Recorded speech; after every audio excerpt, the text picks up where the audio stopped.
Yo, what's going on, guys? So I'm finally done with my league starting strategy, which was farming simulacrums, and I finally moved on to doing some Atlas strategies. And the first one that I'm gonna talk about today is bestiary. And the reason why I wanted to do bestiary as the first one is because I think it's a very simple strategy. A lot of builds can do it. It's actually very easy, and I think a lot of people are underestimating how good it is.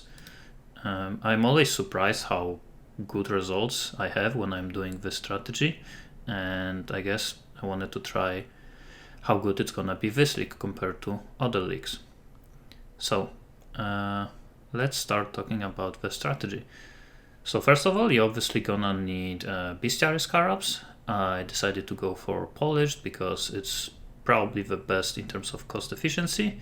You're paying 1C per scarab right now, and gilded is 4C and rusted is 0.3, I think. So this is probably the best one to go for right now. And my map of choice was Glacier, and I was doing them white. And that actually got me a bit worried because the reason why I'm going for Glacier is that this map has always been my favorite for farming the beasts, because it's pretty good layout, it's decently small, very linear, and also it has increased chance to spawn the deep beasts, and Craggy Chimeral is one of the deep beasts, so it's supposed to have a higher chance to spawn them, and they are the most expensive beasts. But I don't think it's that big of a deal. I just really like this layout for the bestiary, so yeah, that's what I'm going for it. And the reason why this is bad is because most of the time in previous leagues you would pay maybe like 3-4C per map. And this league, this map is one of the best, if not the best map for Sentinel. And because of that, this map is very valuable right now. I believe people are buying them for 7C per, and that's actually the price I had to pay for them.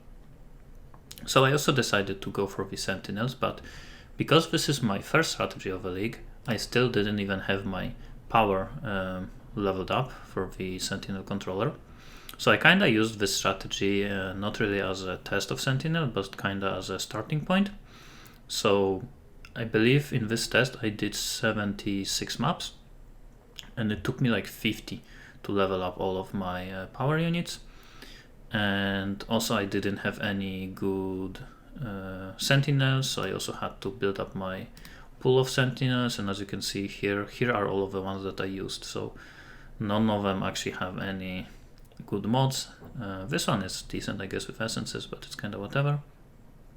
But yeah, I didn't really get that many good of the sentinels. I just used it to level it up and build up my sentinel pool, which is still not that great, but at least I have something. So in the next tests, I guess I'm gonna have a little bit more loot from the sentinels themselves. And I went mostly for the Pandemonium, because what people are doing when you are farming Glacier, and you're gonna see that during the example map, there is first zone, which is kind of open, the very big open area, and then there's second part, which is the tunnel. So during the first part, which is very open, you're gonna pop your Pandemonium Sentinel once, then you're gonna pop it twice, you're gonna hit a lot of monsters, and then you're gonna clear the rest with the Stalker Sentinel. And then in the tunnel you're just gonna rush to the boss and kill the beasts on your way from the bestiary.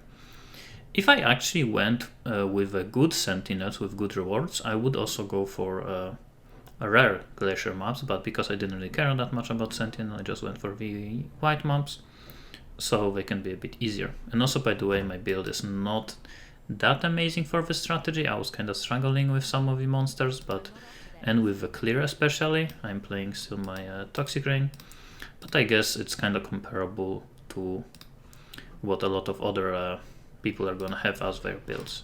It is very expensive, but it is not that amazing for this strategy. So in terms of other things, I also was using the compass for the 100% chance to create a copy of the beast, to basically just double the amount of beasts I was getting. And I was buying these for around 15C, but just to be a bit safe, because prices are probably gonna go up, I did put price of them as 20C on the spreadsheet. And I also was buying these compasses for the Gilded Scarab drop from the Possessed Monsters. So I had to pair it up with the Seance so that there are always gonna be some Possessed Monsters in the map. And for it to be a bit more reliable, I also went for the Rogue Exiles, and Rogue Exiles are always possessed, with some additional Rogue Exiles next to the boss and some additional rewards. On top of that, I went for the obviously bestiary passives, so this one for additional beasts, chance for the beast to appear in pair. I don't care about Einharm missions, so I didn't go for these. I went for all of these in the middle for additional red beasts and better beasts, and I didn't go for any of the families, because to be honest, a lot of beasts in pretty much all of the families are just expensive. There is Fenua Plague Arachnid, which is Cavern, there is Craigie Chimeral, which is Deep, there's Sakavin Cobra, which is Wild, so there's just a lot of good beasts in any family. Probably Sand might be the worst out of all of them, so maybe going for all these three is good.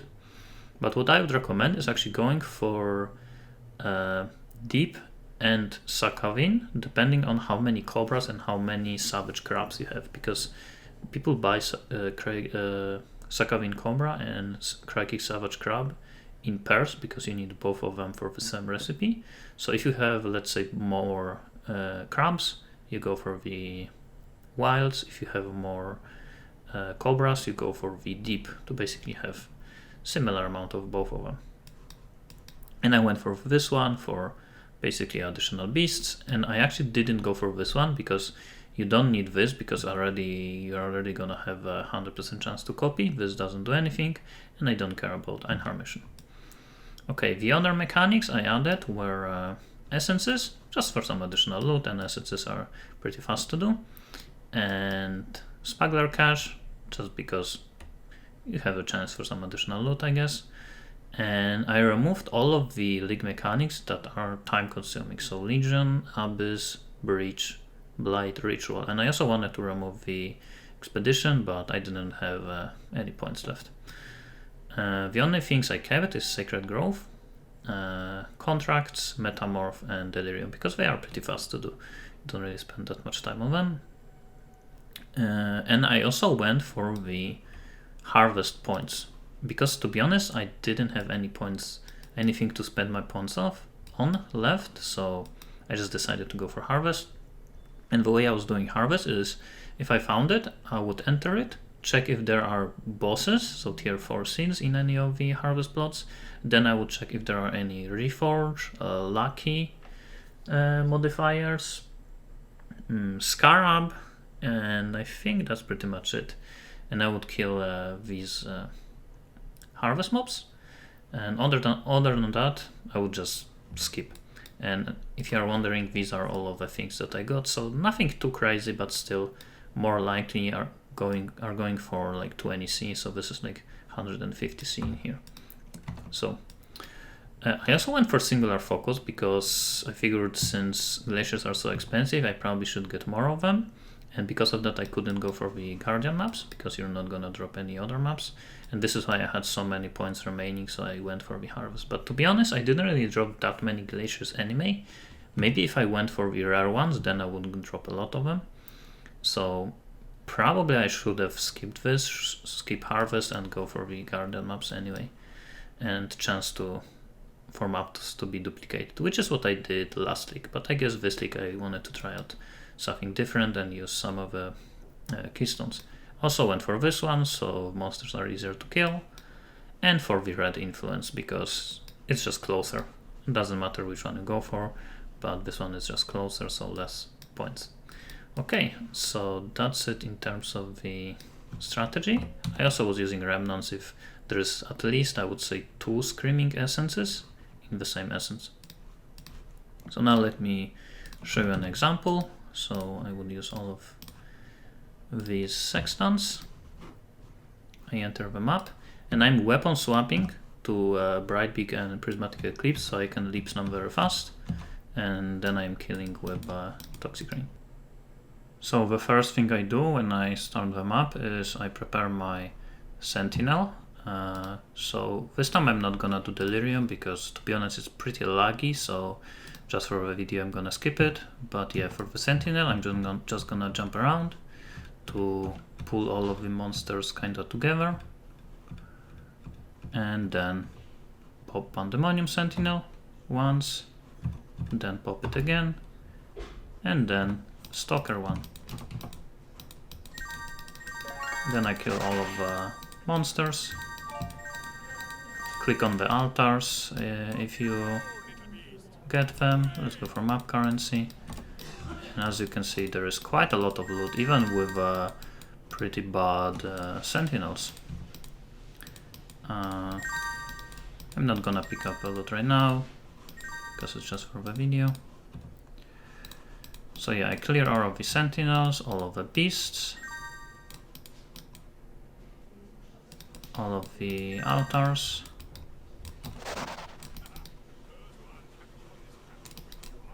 And now just continue the map. Also, you can skip some of the red beasts when you recognize them and they are bad beasts, because this is gonna save you some space in your bestiary. So that's the next one. One more here, another altar. Let's go with this one.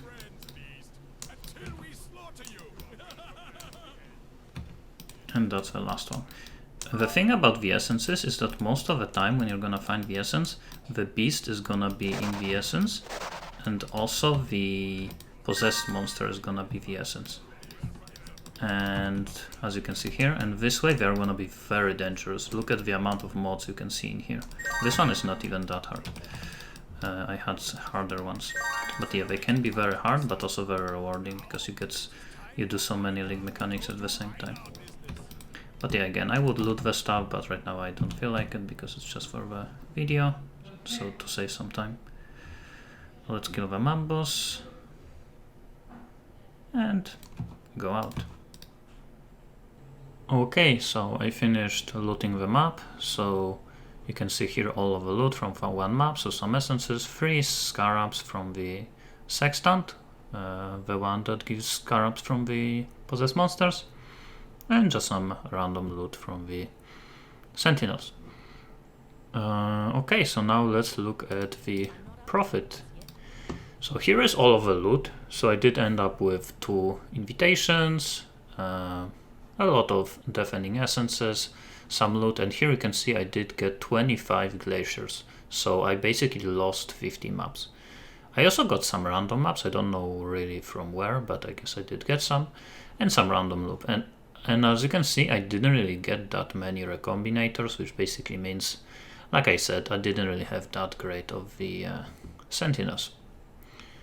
Okay, so that's it in terms of the loot. Here are all of the scarabs that I got from the scarab sextant. And this is actually a weird thing, because I did get 162 scarabs and I should have gotten 228 from 76 maps, which means I either didn't use sextant sometimes, or maybe I didn't kill all of the possessed monsters. I'm not really sure what happened, but I definitely should have gotten more scarabs. But still, even though I didn't get as many as I thought I'm gonna get, it was still a good profit. Here are all of the yellow maps, and you can sell 1 full inventory, so 60 yellow maps for 60 yellow beasts for 1 exalt. Here are all of the good red beasts, so Fenwell Plague Arachnids, Cracking Vassals, Pharic Apes, and so on. Here are the Cracking Savage Crab and Cobra combos, and as you can see here, I got way more crabs than Cobra. So if I did the same strategy again, then I would go for the wilds. I believe Cobra is wilds. Maybe it's Suns. I would confirm it, but I think it is wilds. So yes, I could get more Cobras. And here are some of the red beasts that are decent. You can sell them for like 3 to 4C, but generally you're gonna have hard time selling them. And here are all of, well, not even all of them, some of the beasts that you're not gonna sell. So basically these are wasted bestiary orbs, so 1C per bestiary orb, but sometimes you just have to do it to clear your bestiary. And this time I didn't clear all of it. I can show you right now. As you can see, there is quite a lot of bad red beasts in here, and all of the ones with the special graphics are red beasts, and ones like that are yellow ones. So yeah, still quite a lot of them, and eventually when you run out of space, I believe you can have around 1000 beasts in your bestiary. Eventually you're gonna have to remove them. And in case you don't, if you don't know how putting beasts in orbs work, you basically go here, you buy bestiary orbs for 1C, so each orb is 10C, and you go here and you just click and you get the beast. So yeah, to free your space, if you want to remove them, eventually you're gonna have to do it, and this is basically wasted C. You can sell them back for 1 alchemy, so I guess you get something back. So yeah, after the session of this, I would go here and I would put the beast in orbs, and to do that I have my special notepad, which I'm gonna link in the description, and I basically use this to copy here to sort the beasts to see if I have any good ones. So as you can see, I already took out all of the good ones, and from this map I got apparently 2 cobras, so I would take them out and then continue, eventually move on to the this one, which would be yellow beasts. Looks like I don't have any of these ones. Next line. So yeah, then I would take out all of the yellow ones, and if I feel like it, I would also take out all of the bad red ones. Okay, so that's it in terms of loot. I think I showed you everything. Yes. So now let's move on to the spreadsheet. Give me a second.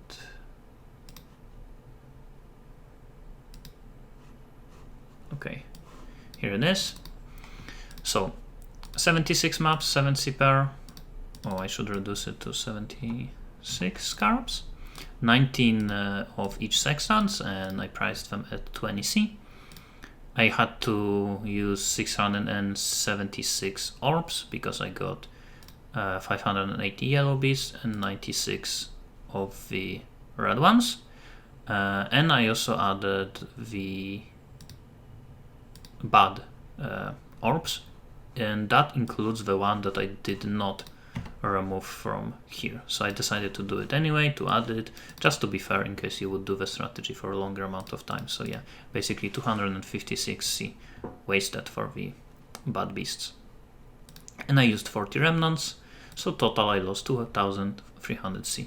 Total time was 2.5 hours, and 2 hours was mapping, and half hour was putting orbs putting beasts in orbs, which to be honest is not that bad. Half an hour, I don't really mind it. And here is basically the amount of scarabs I got. I got 162, should have gotten 228, and average price per scarab is 5.9 exalts. And I also got a bit unlucky, because with this I think I should have, these are the most expensive ones, and as you can see, like for example this one I have 21, some of them I have like 10, 12, and these I believe like these for example I have only 7. So yeah, a bit unlucky, but not like super unlucky. I think like 10% worse than what I should have gotten. So here is the pricing. So in the red beasts, and you can see all of the beasts that I got. So these are all of the beasts that you can sell, but they're pretty cheap, and generally you're gonna wait a long time. So I decided to post them here, but I did not include them in the test result. So here, as you can see, are only these beasts. So I didn't actually get a single Craigie Chimera, but I got 8 Phenumaptic Arachnids, 10 Tigers, and quite a lot of Cobras and Crabs. And I got 580 yellow, so 1641C in yellow beasts. And obviously you're gonna lose 1C per beast because of the orbs, but I did include that in here, so everything should be correct. In scarabs I made 937C from all of the random loot, so this tab basically I got 2400C, so in total I made 26 exalts in 2.5 hours, which is 10 exalts per hour, which is actually extremely good. Now obviously let's talk about the good and bad parts about the strategy. So the bad part is definitely the trading. Like actually selling the beast might be not the best like experience ever, and you also need a lot of space for all of the beasts. So what I like to do with this strategy is I like to farm beasts for like a day or two, and then for the next like 1, 2, maybe 3 days farm some kind of different strategies. But in that time, from time to time, I am posting the beasts on TFT, posting them on trade, and just basically selling them. So this is very good strategy in terms of per hour, but you can't really do it for too long of a time because yeah, you're gonna have to sell the beast. Sometimes if you are lucky, you actually can sell them very fast. It depends really on the market, if people are crafting, or they are not. Like sometimes you actually just post your beasts and you sell them like within the hour. So most of the time it's not even that bad to sell them. And obviously putting the beasts in orbs is pretty annoying, but I don't really mind it. And the another part is doing the essence is actually pretty hard. I did type it in here just so I can remember all of the mods you can get on the essence. So first of all, like you're gonna get the essences are always the rare monsters, so they're gonna have rare modifiers, they're gonna have nemesis modifiers. On top of that, they're gonna have essence modifiers. If you proc the Atlas passives, you're gonna have 2 essences, and if you proc second Atlas passives, they're gonna have 6 essence modifiers. So basically 2 monsters with 6 essence modifiers. On top of that, very often they are gonna be ghosted. They are gonna be beasts. You can also use sentinels on them, and you also can pick up some altars. So some of these essences are like extremely hard. They can like 1 in 20 maps I would encounter essence that would literally just one-shot me, and I would struggle to kill it for like 3 minutes or something. So yeah, they can be very hard. But good thing about this strategy is I think it actually has a potential to be one of the best strategy ever. Possibly you can push it to like 15x per hour even. Obviously it depends how market is gonna change, but if you are gonna do all of the good sentinels, you can get much more rewards from the loot itself. On top of that, my build is not the craziest for it. You can definitely do it much faster with things like Omniscience builds with Tornado Shot or maybe Aura Stackers. Obviously these builds are expensive, but if you have extremely good build, I think you're gonna kill them much faster. Also these essences are not gonna be as hard. So yeah, I think this has a potential because of these basically 2 things, having better build and also utilizing your sentinels much better. I think this can be extremely good strategy. So I'm definitely gonna go back to it in the future when I'm gonna level up and gear up a different build. I'm still not sure what I'm gonna play, but eventually I'm gonna make different build and I'm gonna try out this strategy again. But yeah, that's gonna be it for this video. Thanks for watching and see you next time.